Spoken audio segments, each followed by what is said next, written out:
So Frankie's asking about sponsored posts and guest posts pitching to mommy bloggers. I can just share some stats with you if I can figure out my login, if that would be helpful. And we can kind of walk through there and I can share what's working now there.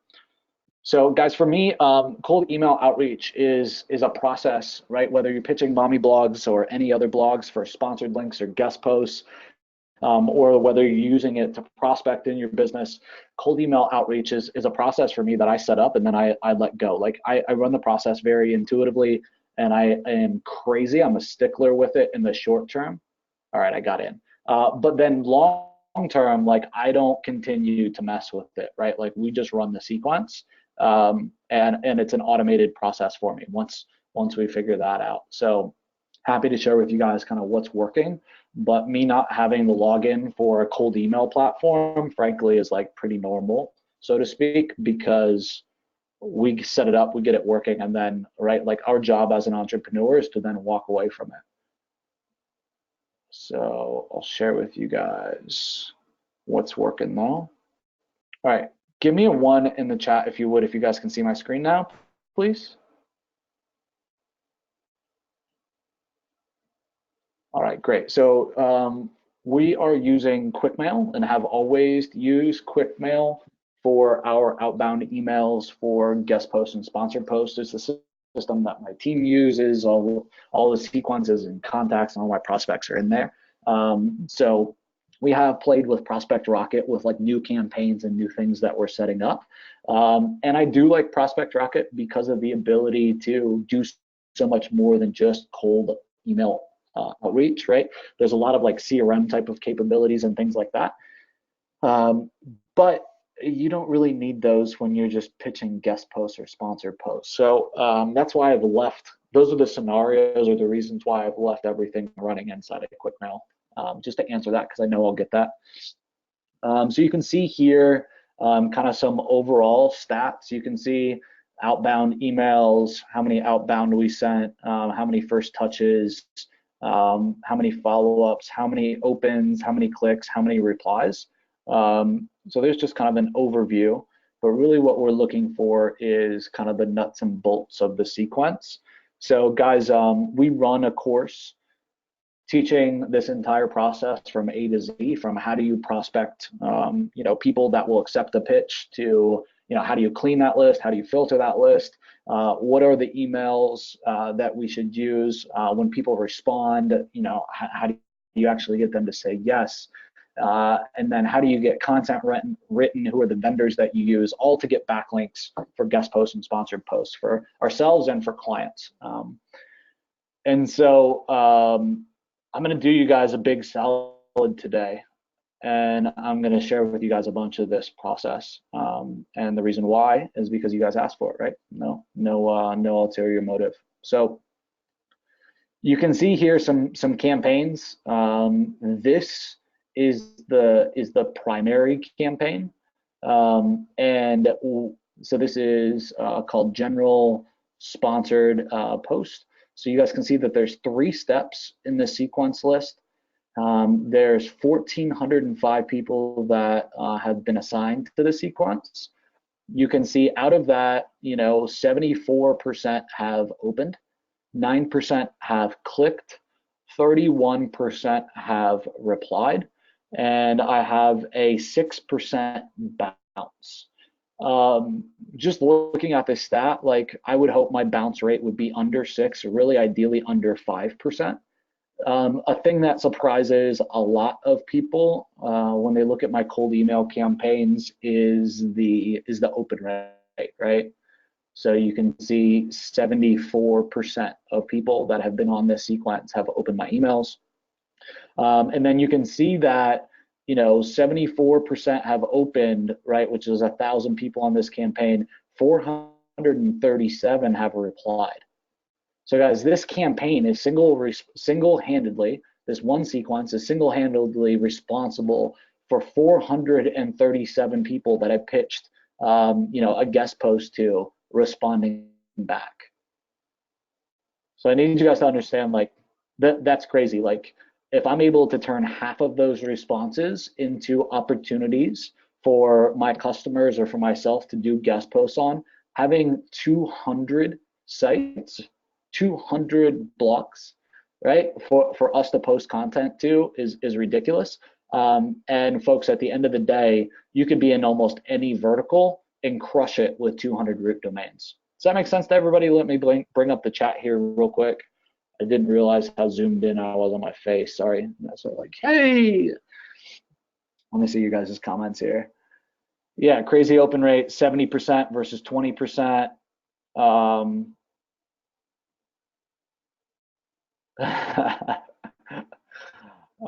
Yeah, my face was really huge. Brett says, just got here. Is there a replay? Brett, there's a replay every Thursday on the YouTube channel. The replay goes out from the Wednesday AMA.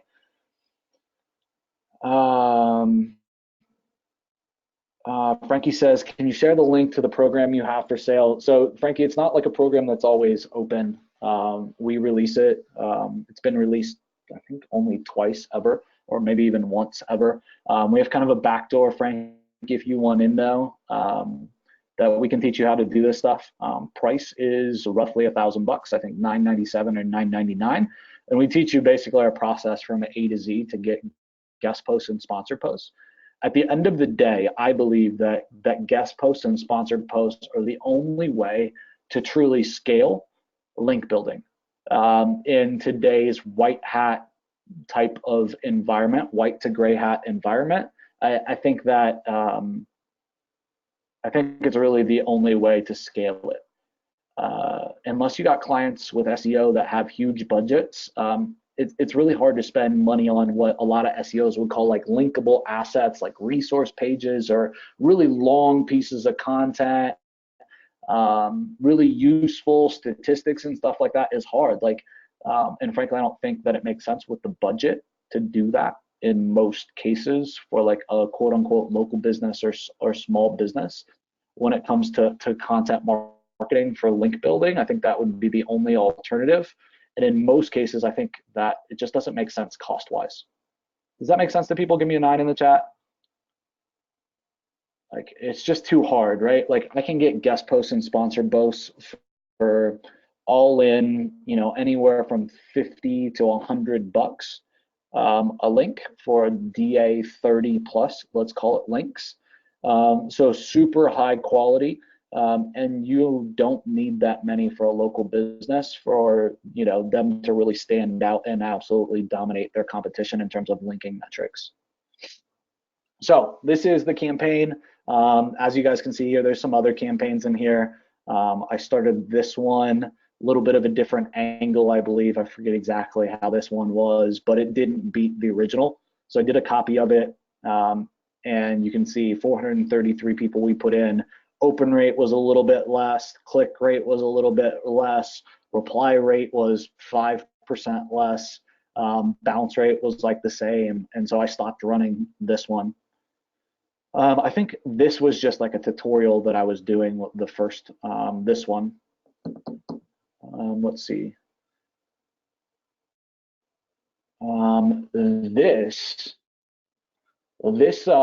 This campaign was really interesting, so I can walk you guys through this campaign. Let's first though run through this general sponsored post sequence. So I'm gonna walk you guys through the content in here. Please understand, like, I'm giving you guys everything. Like, this is the money. This is what one of the big things that I teach inside the course. So I'm not holding anything back. So subject line is advertising options in the first one. Can we collaborate on the second one, or on the second variation? Let's see. The second step, previous subject line, previous subject line, same for the other one that I'm split testing here. And then the third step, sponsored post on your site, we tested, and previous subject. So we'll walk through the variations here.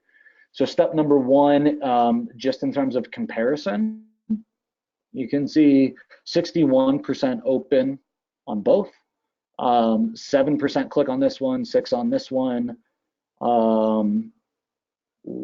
and reply rate 20% on this one, 24% on this one. So can we collaborate actually did better than advertising options. Open rate was the same. Click-through rate was a little better on this one, but we got a much higher reply rate on the other. So I would say like this one was the winner. So advertising, well, let's see, 12% reply rate, 15% reply rate. I mean, they're close. We definitely want more replies than link clicks though. So I would say that this step 2 variation is actually the winner. So can we collaborate? And guys, this is a very wide one. I'll pull this open so that you guys can see exactly what this says as well. So subject line is, can we collaborate? So it says prospect first name. I want to reach out and I wanted to reach out and see what advertising options you have on your site, ... We represent 100 plus clients in our agency and are always looking for quality bloggers to partner with for guest posts or sponsored posts. We'd love to figure out how we can work with you. Thanks for your time. Right, Joe Troyer, founder of, and then we link digital triggers. Simple email, yes. I'm very simple. All right, so then the follow-up, let's see what's working best. So previous subject, I used on both of them. So I wonder if I'm even split testing anything in here. Let's see. Reply rate 9%, 10%. Yeah, I mean the emails are the same then in the second one. So I'll just show you what this looks like. So again, previous subject is the subject line. So hope this email finds you well. I sent you an email a few days ago, was just curious what advertising options you have on your site. We're looking for guest posts or sponsored posts, right? That's it. Then my email signature. I saw in that email signature too, I don't know if you guys caught it, I put in, my, Web 1 syndication and digital triggers, like 2 companies.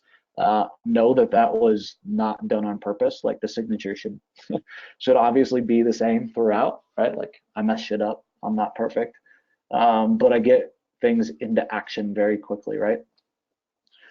So third step, we can see here 55% open rate on this top one. My reply rate 13% versus 12%. So this is the one that's winning, right? Sponsored post on your site is working the best.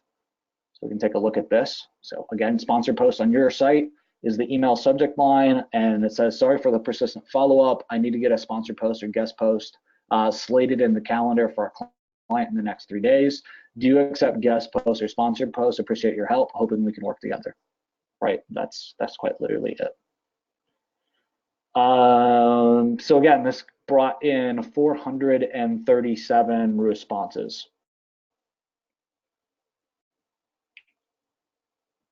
So let's see, does that help, Frankie? And anybody else too, obviously. If you have questions on the sequence, don't hesitate to ask. Frankie says yes. All right, so one little tip here, Frankie, too, that's been working. I offer to sponsor people's posts because then the binoculars or the I don't know, the angle changes when I offer to pay. Now people aren't so critical about the content that we write. And folks, like the content's okay, but it's not great. So when I offer to sponsor it, I get a whole lot more people saying yes, number one, right? Then number two is also that they aren't then as picky with the content that I write. So that's key. One thing though that's been working for us lately, one little tip that we've been playing with, and it's a trick that I can't really take credit for. It's a tip that I got from a friend of mine that I was interviewing that's going to be on the podcast release here soon, if you haven't seen it already.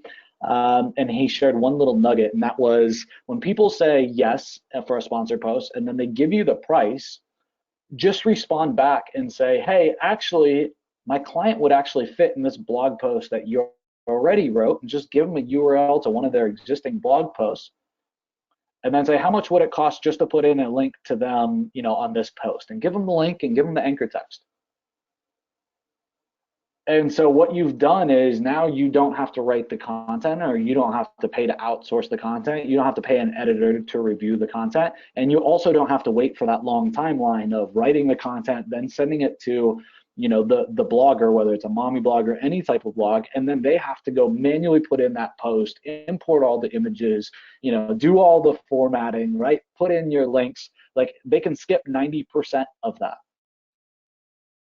That is huge. Yeah, microscope was the word. Yeah, that I couldn't think of. Blonde moment there, guys. I am blonde. Um, so that's a little tweak, and it's something that we are playing with for sure. For us, lately we've been focused a lot on content and on that side of things, and trying to get our cost down on the content. We used to use a vendor that would charge us 25 bucks for a piece of content that we use for these guest posts and sponsor posts. And it was great, right? Because the cost was high, but they had really good editors. And I'd just say, here's the blog that we're doing the piece of content on. Here's the idea or the topic that we pitched them that they said yes to, right? And they would figure out the rest of the details. Like, they would write the piece. And that was great, but that's a big significant piece of the budget, 25 bucks. So now we have people writing the content, and we are staying on top of them. We found writers that we're outsourcing to, and we have to kind of become the editor now. And the content's a lot cheaper. It's like $5 an article, but then we have to edit it as well. So let's say that the cost is $10 even with editing included. So that's great. And I thought that that was a huge win, right? Going from 25 to 10. But the bigger win is just getting them to, to update a blog post on their site, and we're able to get that link, placed a lot faster. And then we don't have any costs for writing content.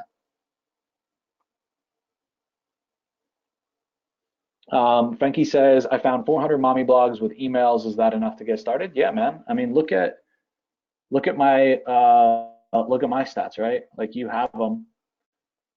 Right? So 1,034 opens. So we dumped 1,405 prospects in here. We had 1,000 open, and we had 437 replies. So what I'd look at if I were you is copy my sequence, right? Don't reinvent the wheel.